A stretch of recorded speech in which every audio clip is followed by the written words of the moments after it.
Have you ever experienced a natural wonder or a truly great work of art? You know what I mean. We've all had those moments where time just stops. You take it in, it grabs you, you catch your breath, and then you're gone for a minute. Inside. Slowly, the world comes back. What just happened?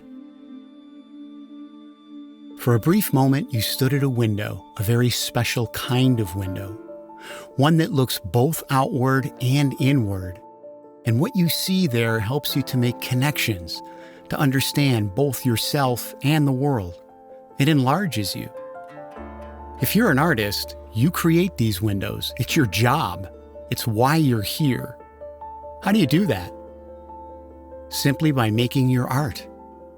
You've been given a gift that allows you to reach into the darkness and open a tiny window into the infinity of spirit that lies just beyond our waking life. We need those windows, now more than ever.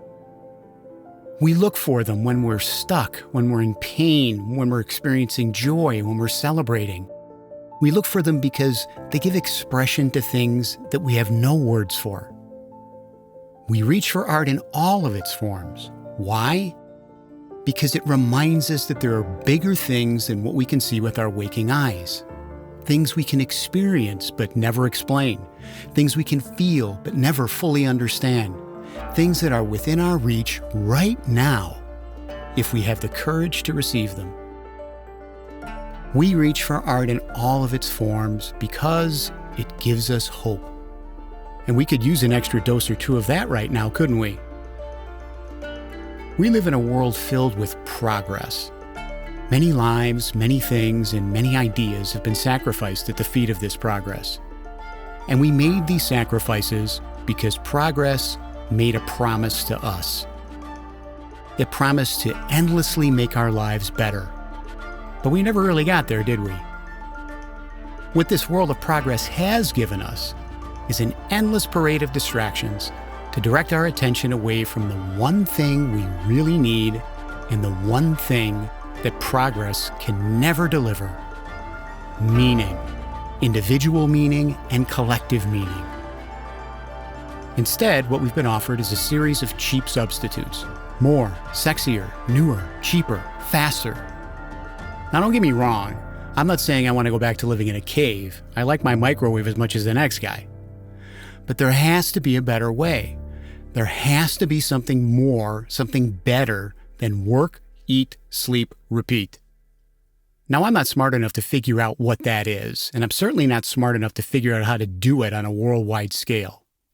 But I do know this. In those moments when we encounter the work of the artist, in whatever form it takes, we experience an opening, a window. What we see or feel or experience there is the infinite showing us a piece of itself. Stephen Hawking once said that we're all made of star stuff. We're each a piece of that infinite. And so, in that moment, in a flash of knowing, we see a piece of ourselves reflected back at us. And if we're paying attention, this is a deep revealing. And it all happens in that moment of silence I mentioned earlier. This is the exact same silence where the artist begins their work. And so, artist, you have a gift. But your gift isn't free. Doctors are meant to heal, leaders are meant to bring people together, teachers are meant to help us learn. Artists are meant to help us see beyond ourselves. You already know this is true. You don't need me to tell you. You know it each time you play a familiar song or watch your favorite movie. You're transported and elevated and refreshed, even if it's only for a little while. You're built up, and you think, and you remember. Some might say this is just a form of escape. I say it's a reminder. It's a reminder of what we already know, that there's more to our lives if we look deeper. Because the richness of life isn't out there. It's in here. Artist, this is what we do. We create the opportunity for silence. And in that moment of silence, a window opens. So do your work. We need you now more than ever.